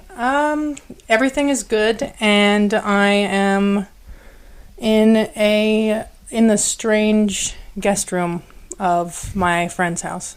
What makes the guest room strange? Yeah. Or is it because you're a strange guest? I'm not really a strange guest, but there's just like a half-finished mural of a school bus that's got cutouts on the wall, and the bed is built into the mural. Wow. You've never been on our show before, but you're in a guest room, and Miles, you're also reporting from a non-standard podcasting room. Mm-hmm. Yes, it's guests on guests on guests. Listen to that echo! Oh my god! And I'm just normal. I'm holding it all together. Yeah, thank God. Thanks for hosting. Thanks for hosting and serving us. Yeah, I'm still in Thanksgiving mode, so I'm feeling thankful for hosts and guests. Summer, as we're getting started, I want to say in Indianapolis, there's a Salesforce Tower, which is evocative. Nice. It's the biggest building in the city. So I think of you every time. As it should be. I guess, I don't know if you like talking about this kind of thing or not. So feel free to veto, honestly, anything, any conversation topic. But I am curious, what drew you to Salesforce? And part B of the question is, I have had a lot of bullshit kind of corporate jobs, and I feel like I'm the one of all of us who should most know what Salesforce is, and I know the least of it, what it is. Yeah, I also, it's because it's like very hard to define what it is. And yeah, I've had a couple bullshit corporate jobs too. I mean, never for that long of a duration because I just really can't stand it. Mm-hmm. But I remember when I was like 18 or 19, I was doing data entry for like a financial advisor office, insurance office or whatever. And I guess I was using Salesforce, but I didn't figure that out until years later. But the way people in the office would talk about Salesforce, I think, was like the seed of what drew me to it, because there was always this sort of like reverence and respect for Salesforce in the way that they would just like even say the name, that made me feel like, okay, like this must be something really important. And that does make it kind of ahead of its time, because people will say that about like an app that generates a song for you, or listens to a song for you, or creates a movie for the song that you created. I mean, all apps kind of are spoken about with this reverence. So it's interesting. You're kind of maybe ahead of the time a little bit. There are more Salesforce children being born at all times. Every day, every millisecond, probably. Speaking of things that you don't really like anymore, I am still in this little neighborhood called the Mile End. But yeah, you've actually moved to like the middle of nowhere and sort of shed any sort of urban hipster adjacent, perhaps is the most disgusting way to put it. What was your motivation for that? And I mean, just lay it on me how much you hate it here where I am. Oh no, I still like love Montreal. Like I really love living in the city. I mean, the Mile End is kind of like not my, like, it's just I've only really lived in the Mile End for like a couple months, and it's just really hard to go to the grocery store. There's only one grocery store. Why does everybody live there? And also there's no metro. But true. I still really love Montreal a lot. I just have like really always wanted to do this. And also it was just like getting really exhausting, like trying to balance trying to do creative work full time, but then also wanting to make money from it, but in a way that doesn't feel like bad and demoralizing. Yeah. Or like just like not wanting to have to take on work that I hate all the time. So like this is great because it's like the work that I do now is just like chopping firewood and like pickling stuff and skinning animals, much easier. In that order? Yeah. The whole world is your grocery store now. Exactly, yeah. Yeah, no, that's fair. I mean, I wasn't trying to say, that I assume that everyone likes Mile End, but I've seen you tweet before. Something that I've noticed as well is that people just say sort of city-based references because it's kind of an inside joke to be like, oh, I was at, Laurier East on the weekend and this happened. And it's like why does that work every time? And I agree that it's so annoying, and it's so tempting sometimes to say a sort of street corner specific reference. Yeah, or like a reference to the 80 bus or something. Yeah, I don't know, it just drives me crazy because it's like I don't really know what it is about it that drives me crazy, but it's like, yeah, just because we're all here doesn't mean like why does it make you feel cool to be like, whoa, the 80 bus. The 80 bus. I'm on the bus. Yeah, I'm trying to think of like another example even, but I think I'm sort of in the middle because I also secretly love it a little bit when people are like, "You're not really a Montrealer until you've had your heart broken at Doubles or something," It's kind of like, yeah, I mean, like whenever I will say, like whenever I see something like that has a bunch of numbers, I'm like, wow, that's like look at this. There's so many people who understand this reference to Supermarché PA. That's amazing. Yeah. Or the Olympico baristas tap in because they want to understand too. Like it's a weird it's a weird status symbol to know. I think that's true. I think also like this is technically the only place in Canada that feels like it's not fully Canadian, I think, or one of the few. I think there's that sort of thing like, oh, I made it here because I moved to a place where you need to speak French. Or something. There's something about it that's elite. But Miles, I was just going to say, the flip side is I love it when you do it. When you talk about like going to Kroger, I like love it so much. It's so great. Good. Yeah. I mean, I feel like I do that like because of the big city stuff. Right. But you I also don't live in a big city. I don't live in a big city, but I also don't want to become like the ironic Indiana guy. So it's a delicate balance. A little too late for that, maybe. Well, yeah, that's true. Miles I've been enjoying. Sorry. No, please continue. I've been enjoying kind of doing that since I moved out into the middle of nowhere, like being like, like that feeling when you see bear shit by the raspberry bush, and you're like, hell no, these are my raspberries. Like I'm gonna get your ass. Yeah. Oh my god. So are you a homesteader, or what's the? I mean, it feels like you're doing something very organic and true to yourself, and yet I can't help but want to categorize you in some way. Now that you've done, I mean, is this trad what you're doing? I mean, I guess it could be, but like I don't really feel like it is, and it's kind of. I guess it's like falls into the category of homesteading, but also it's like. There's a lot of stereotypes associated with that and, like, ideas that people who do it have that I definitely do not share. And I don't know. I also, like, it's not like it's, like, just me and my husband out here. Like, we live on our friend's property in a little cabin, and there's always other people here, too. So it's not like I'm, like, the traditional nuclear family will homestead together and do all the work. The only thing you've really done is just rejected the life where you say that feeling when someone else has a CCA bag that you have. But anyways, Miles has the biggest question of all for you to get into. Yeah, but I've kind of tweaked it because I don't.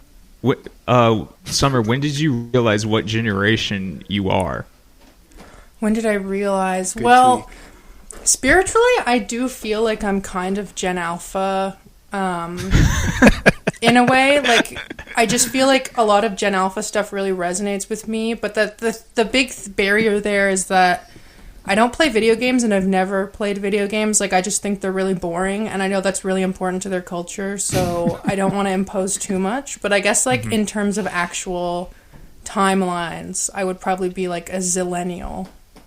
Yeah, and you knew that since birth. I knew that since birth, yeah, before the name, before either of the names were even coined. That's your first word, zillennial. Yeah, it's the most important to me. So, I mean, the question of whether or not you're Gen Alpha is like, what does the phrase 6'7" mean to you?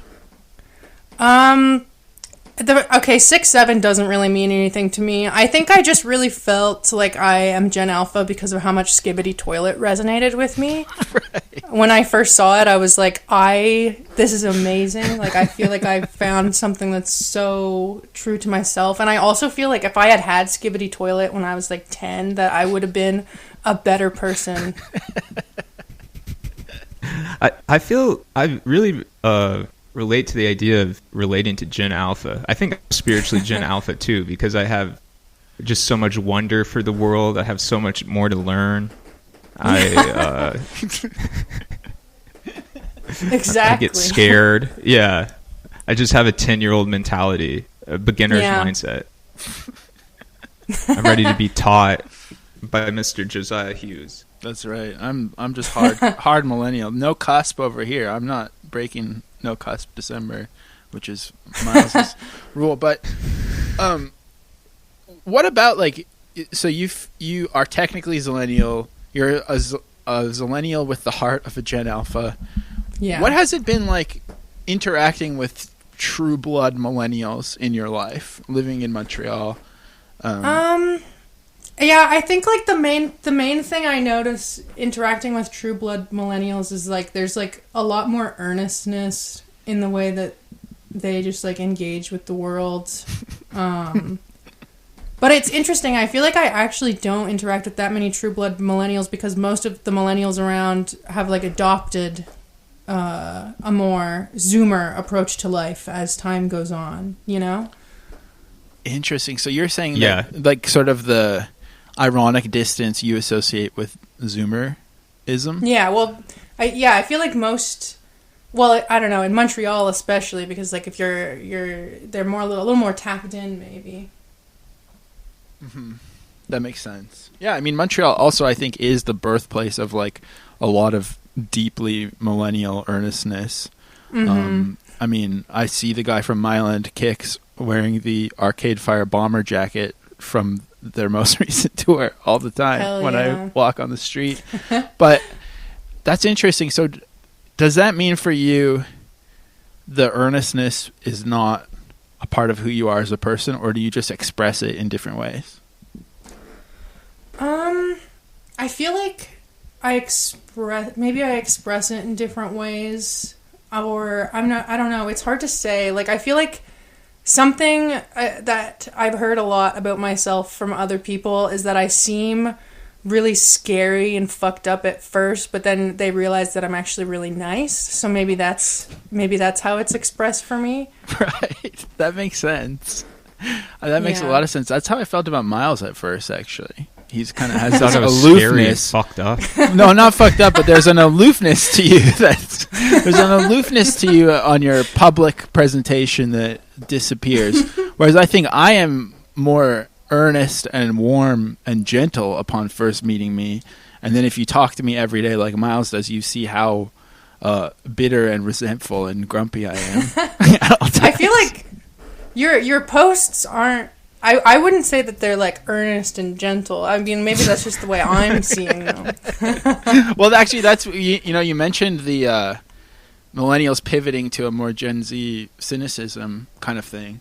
I think that I'm currently making fun of the real me from 10 years ago when I was an Exclaim writer. So I think the target of my post, it is like self-flagellation, really. Mm-hmm. I'm like, what if Josiah from 2012, who was excited to, make $10 an hour at Exclaim magazine, if he heard Turnstile for the first time or discovered A24 for the first time, how would he talk about it?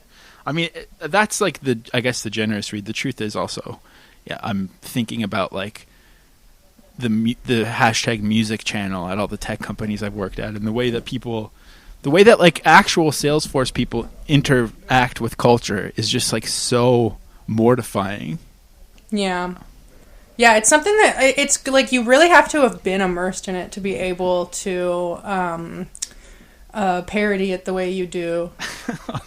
Thank you. Yeah, I should probably. I mean, we all have our skills, and yours involves like being able to live off of the land, and my only skill seems to be, what if there was a really annoying guy who liked recommending stuff too much?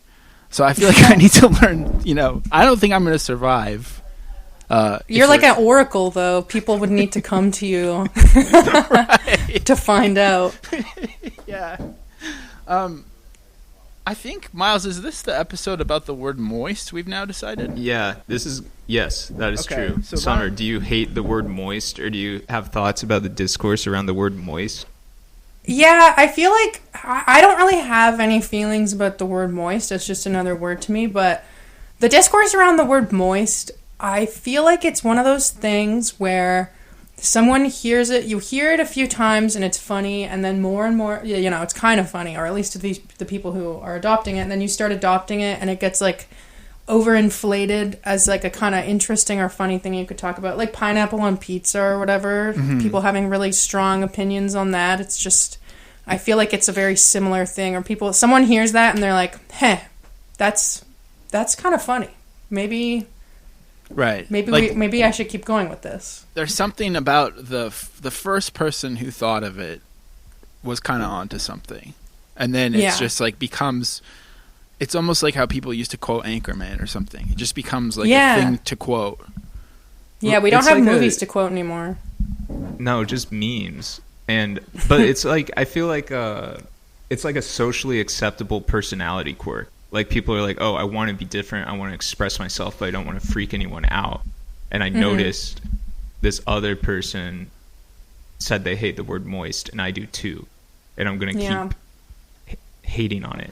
It's also, I think people are looking for safe ways along those lines to have like hot takes, but they don't want to be like, oh, I fucking hated that Netflix show that you're all talking about. I thought it sucked.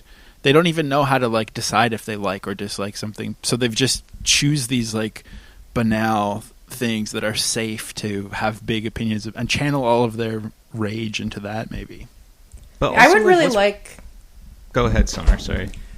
I would really like if like someone... I hope that there's someone out there who hates the word moist so much that it actually turns into something that's very uncomfortable when they bring it up for people. They get like too angry and everyone around them gets very uncomfortable, and it's not safe. It's not socially acceptable. That's really good. I mean, I guess along those lines, do you have a word that you hate? I have to think about that for a second. I feel like there is definitely words that I hate. I kind of can think of one. Is maybe not a specific word, but I know that you seem to get really grossed out and upset by like product copywriting. Yeah, that's definitely one. And for some reason, the first one that comes to mind for me is I really hate when people are like, I have to research this thing. It's like always driven me crazy when someone's like, I've got to go research this, because I'm like Googling something that's not researching it. Like, why can't you just say, like, I'm going to go read about this? Because you're not, like, this isn't, like, hot. You're not going into the lab to do experiments. Right.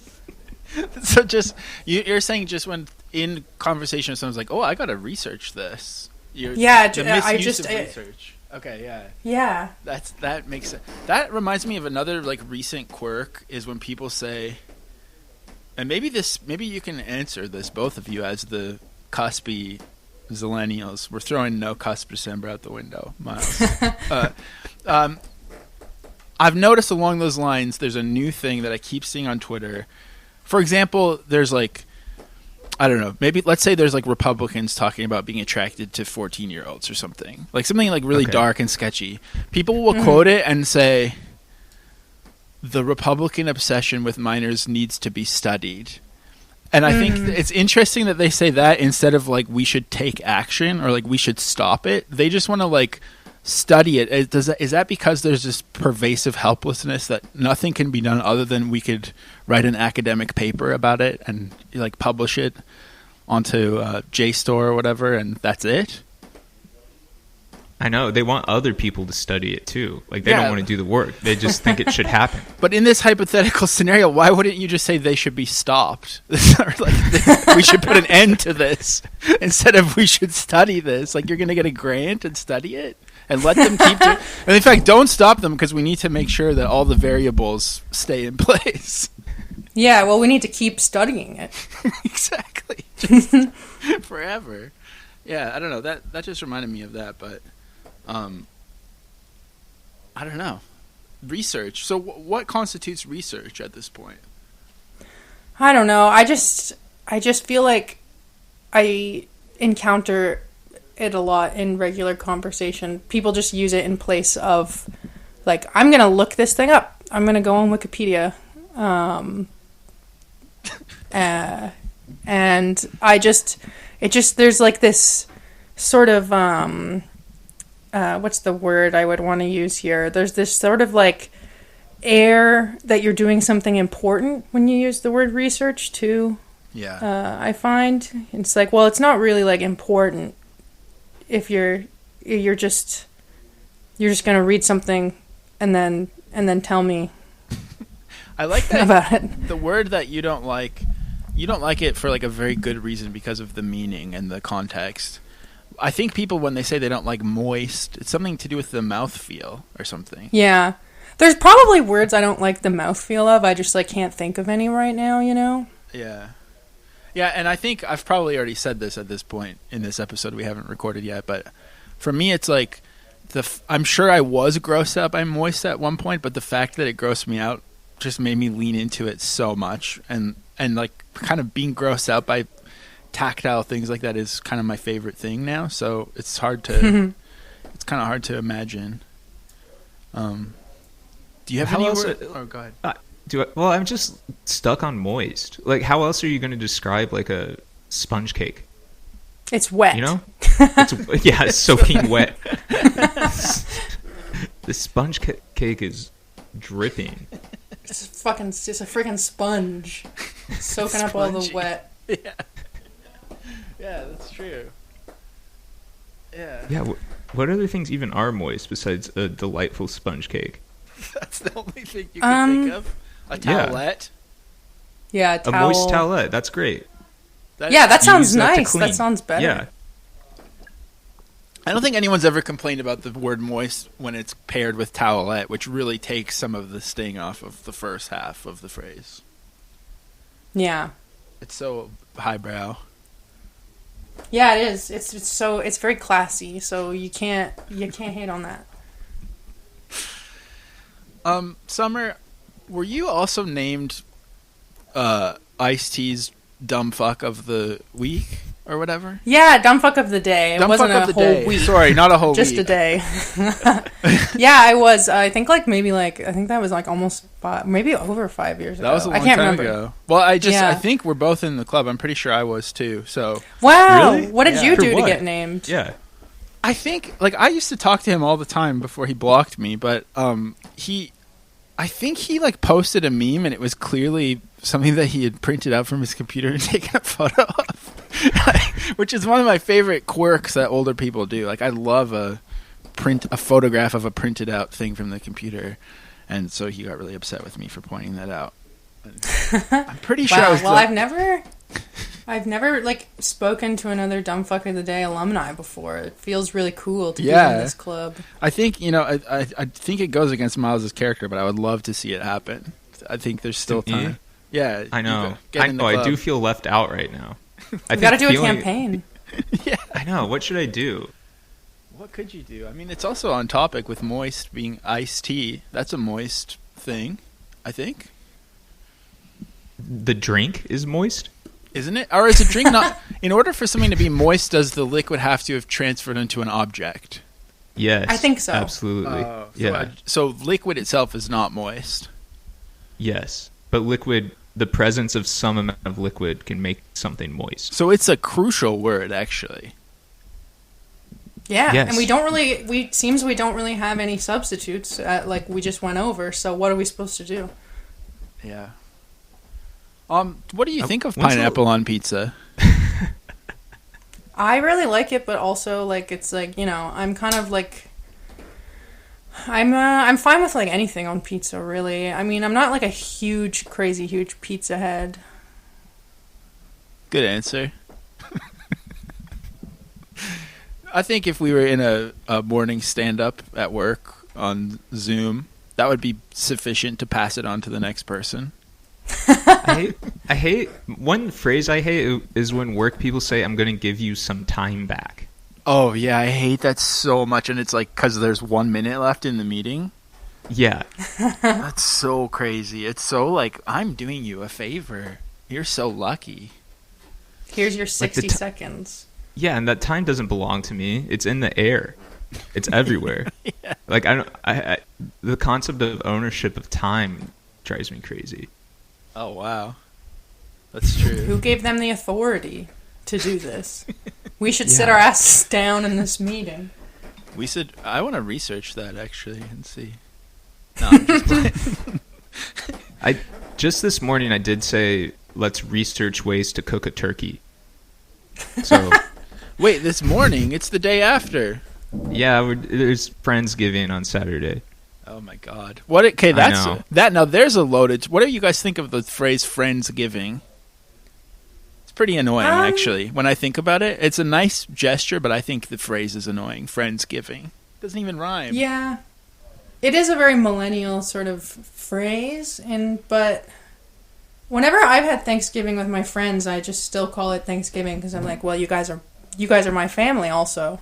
So chosen family. Yeah. And I do think that makes the phrase a little redundant. For sure. I was trying to because also Thanksgiving, isn't it about giving thanks in general? It's giving thanks. I think it's giving friends. Yeah. I just, while you were talking, in my mind I tried to make Friendsgiving work with a better Thanksgiving rhyme, and I regret to tell you that my mind went to Hangsgiving, which is a lot worse. So maybe Friendsgiving is all we have. What about Banksgiving? When you pay interest for the banks?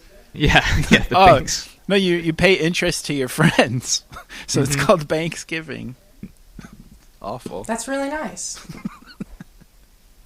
I would love to have a Thanksgiving where it's just me and like the idea or like presence of several banks. Yeah. Which ones? Who's seated at your table? Well, I mean, I'm going with Canadian banks, obviously, because I don't even really know what American banks there are. What kind of banks are you rocking with out in the middle of nowhere? We don't really have much options. We just have, I think we got an RBC. My favorite bank is town. Ripped Mattress. Ripped Mattress Bank. I've actually worked for a couple of the major Canadian banks. That's like a couple of my corporate jobs that I couldn't stand for that long. Like I think I spent like 3 months at the last one and then just left because I couldn't take it anymore. Yeah, that's fair. Wow. RBC, that's who I'm with also. Yeah, I would be rocking with RBC and Scotiabank at Thanksgiving for sure. Scotiabank. What about like a credit union? I know my parents are with one called Prospera, which sounds so fake, and I'm actually now worried about their finances, but I think it's real. I'll invite Prospera to my Thanksgiving What's table, up with credit unions? Are they like indie banks? Yes. Basically. Yeah, I bank with a local credit union. There's a bank called Alberta Treasury Branch, and when I lived in Calgary, they had like a campaign called Remix Banking, and there was always like stock photos of people like turntablisming on the windows and stuff. That was really cool. It made me feel really seen as an alternative person. Well, yeah, you're supposed to go bank there. How could you betray the alternative community by banking anywhere else? Exactly. It made you feel seen? Were you feeling emo prior? Summer, what's your most favorite of all time corporation? Oh, well, I mean, I think I have to go with Salesforce because it's my namesake and yeah, I think I just have to go with Salesforce. Let's say Salesforce gives you a hall pass. Okay.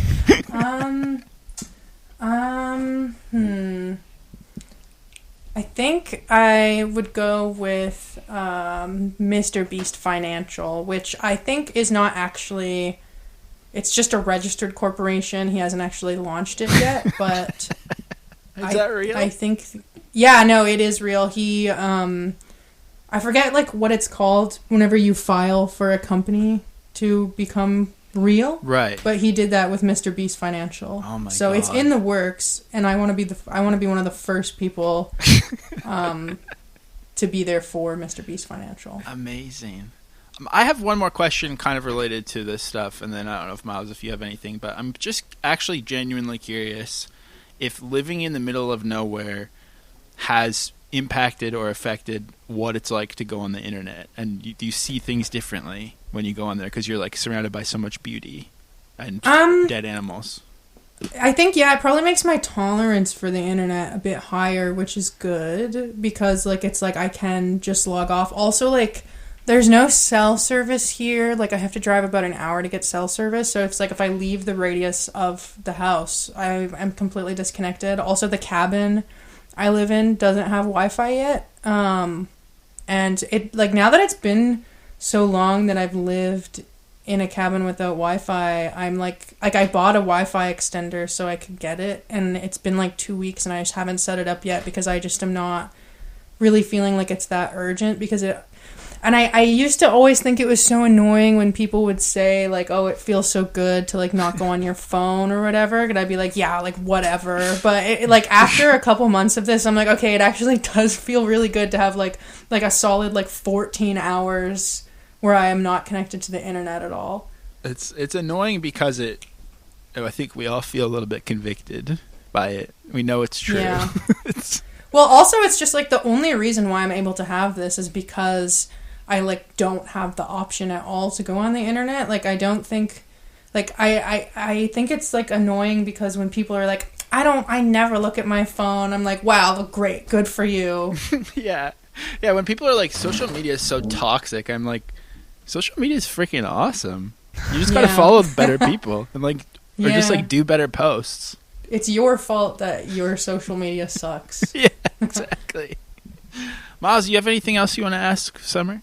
Yes, Summer, when you're doing the pickling, are you doing like a live pickle with like some fermentation, or are you using like a vinegar?